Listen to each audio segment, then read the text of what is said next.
Well, the fact that we have several centuries of what we now call repertoire is testimony to the fact that music changes. Obviously, it's been a gradual process of transformation from one period to another, from one composer to another, from one style to another within certain periods. And that continues, and it will continue. It's in the nature of music to change.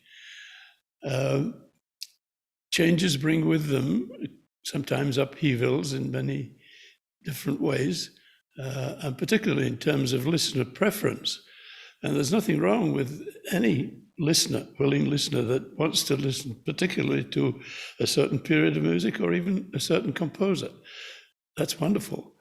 But what I find exhilarating is the fact that there are so many options over the centuries. And to your point of the question, during the 20th, certain half of the 20th century, certainly, and into the 21st century, there are more and more options.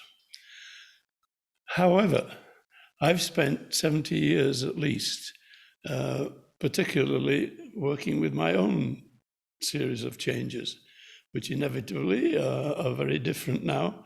My music from when I was 18 and now I'm 88. So for those 70 years,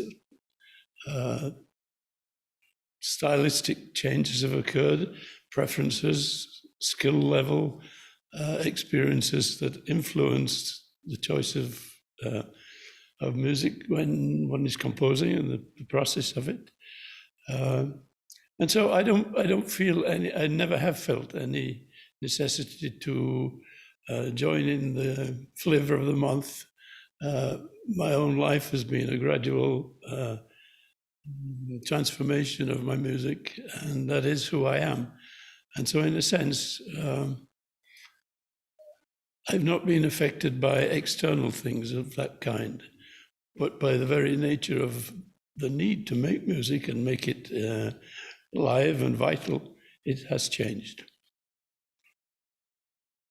Well, to give an example, the piece that I've most recently finished, which is an orchestra piece called Aura, I think is the most radical piece that I've ever written. Now, if one compares it with what I was doing, say, 40 or 50 years ago, those pieces at that time also seemed to be revolutionary in my own particular style. So the process goes on.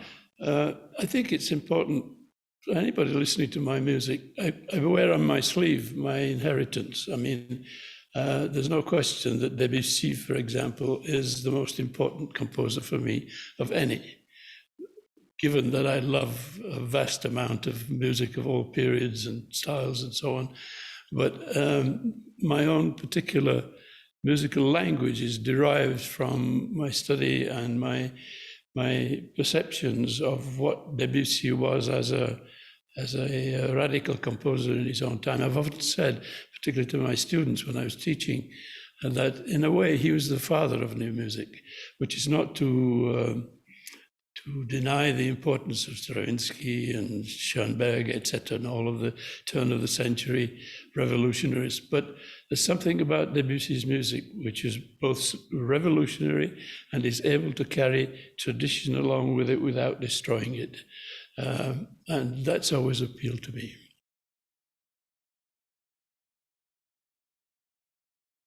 A commission is somebody, either an individual patron or an institution, willingness to buy time for an artist that wants to make something that has been in their mind, in their being, and now needs an opportunity to go into the mechanisms that make it possible for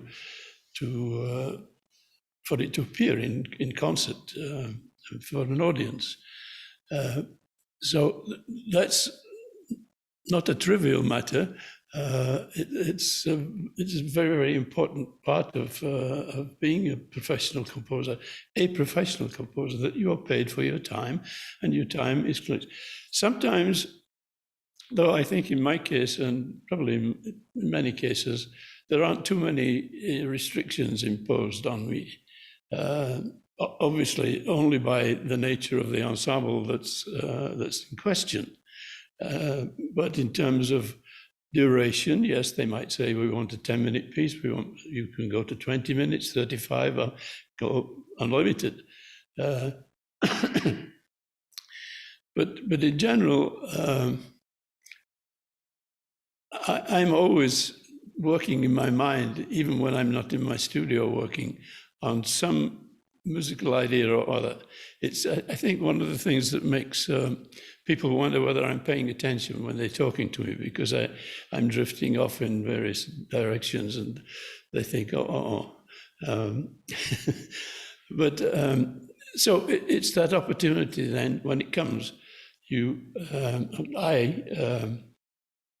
I work on my music in my mind for a long time before I actually start to write in my studio, because there's nothing to prevent me from, when I'm wandering, going for a walk, whatever I'm doing, that doesn't need my full attention. I can be thinking, well, that melody, I could change it just slightly that way, and I sing it to myself.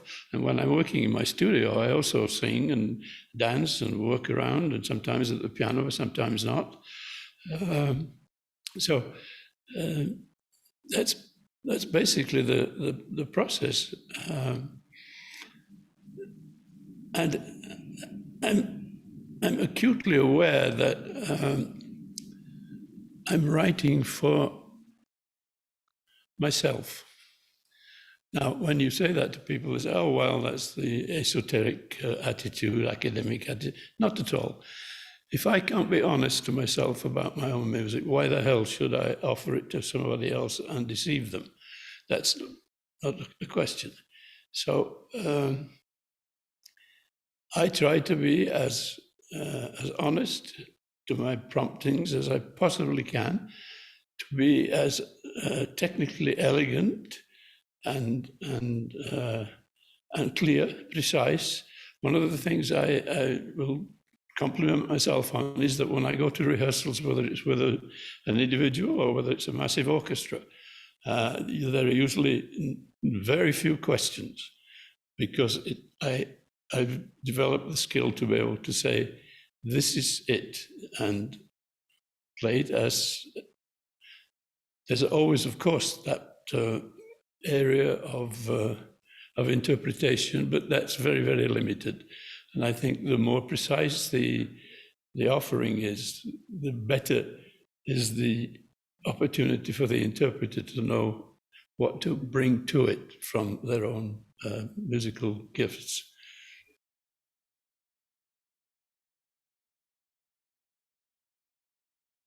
I think the whole range of opportunities in terms of the genre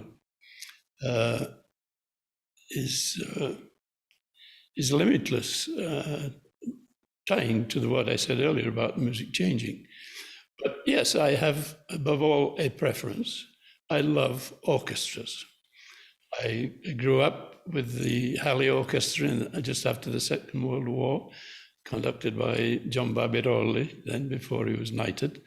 Went to concerts and rehearsals, and I think that sound of an orchestra, and I went with scores to study whatever repertoire they were playing at the time, got into my bloodstream, and I just love it.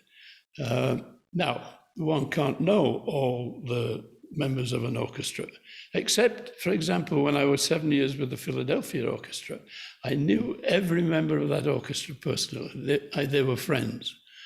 And I knew their capacities, how they played in particular musical contexts. So yes, in that sense, I do write for orchestra musicians. I don't want them to be sitting there with sweaty palms wondering whether the next time they come in, they're going to crack the note. That's not the point. I want to engage their particular... You remember that all of these major orchestras, every member, since they were yay high, maybe 5 or 6 years old, has been practicing and practicing, probably to be a soloist in the first place. And then they are soloists when they're in a major orchestra like Philadelphia, New York Philharmonic, Boston, and so on. Berlin, Vienna. It's and I adore that. I just love it. And I go to rehearsal. I live next door to the Chicago Symphony Orchestra here, and now Riccardo Muti, with whom I spent those years in Philadelphia, is a music director. So I go to rehearsals because there's always something to learn and something to admire about, particularly after this long break with the pandemic, how an orchestra, and I went to the first rehearsals as they opened the new season, just to see what can happen to these marvelous musicians, or what has deteriorated. Can you believe that after one 3-hour rehearsal, they're back where they were, virtually? I mean, it's just, it's amazing. So that's one thing. I've also been very fortunate all my life, even from my student days, to have close relationships with performing musicians. Very, very, and when I entered into the so-called professional realm, I've worked with some of the finest performers that exist. And so there's always this rapport and exchange between them. I write for them knowing that I want to bring the best out of them. I know what they can do. And then leave them that space and opportunity when we get together to rehearse, whether it's a soloist or a string quartet or one of the newer models of ensembles. Leave them that space that they can still bring something very special to the performance. And of course, again, if it's involving a conductor, that's a factor that affects everything, because it's either somebody who is not just knowing in terms of what the music does, but is sympathetic to it and knows what I'm after, what I want, what I'm offering. And again, I've been extremely fortunate to have worked with some of the greatest, not just with one-off performances, but over periods of time when people like Ozawa and Boulez and Barenboim, Muti, etc., many others have done not just one performance, but many performances of pieces many times. That is something that one has to be so thankful for, because the rough and tumble of professional music making at the highest level, and I say rough and tumble because conductors are flying across the world between one orchestra and another, and this and that and the other. But when you get with somebody who's actually, when you look at your score again, and it doesn't crack the binding when it opens because they've not looked at it, but it is marked in their own particularly idiosyncratic way. And then when you see them begin their first rehearsal, you know, he gets it, relax, it's fine. And over the years, you build up that loving friendship. I mean, it becomes a very personal friendship with such. And I've been very fortunate to have that.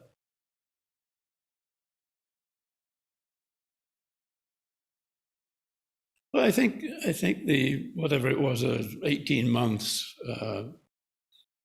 black lockdown, whatever we'll call it, was terrible for musicians of all kinds, whether they're in a big orchestra, whether they're soloists and so on.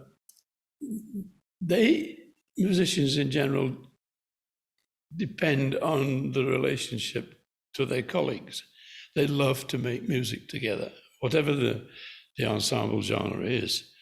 And if they're not able to do that, although everybody made a tremendous effort to use this kind of video technique and to try and put on, just to keep that, but it's not the same.